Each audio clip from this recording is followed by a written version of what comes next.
Hey gang, Steve Borseti Sandler Training here to issue a challenge this morning to my fellow sales professionals and business leaders in general. And that is, could we all please stop using the phrase new normal collectively and immediately?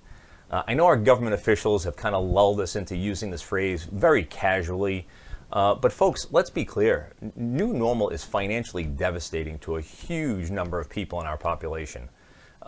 Commercial real estate, hospitality, entertainment, travel, and everybody in that ecosystem, it's not good. So when we say new normal, it's about as insensitive as sneezing in a produce aisle. So let's all stop doing it. I've caught myself doing it, and I'm committed to stopping. I'm going to hit myself in the head with a hammer if the words slip out of my mouth. I'm going to start saying, and I have been saying phrases like, hey, when we emerge from this stronger, or hey, when we come out the other side, or say nothing when it comes to that stuff. So I'd love to hear what you've replaced that terrible phrase with, because it's just not good, and I think we need to be more sensitive.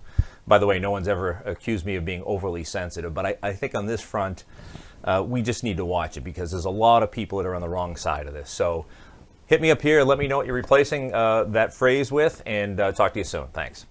Hey, thanks so much for watching. If you enjoyed the video, click like. If you have questions for me, hit me up in the comments section. If you haven't subscribed yet, come on, let's go. Hit the subscribe button, click the bell. We'll deliver this stuff directly to your inbox.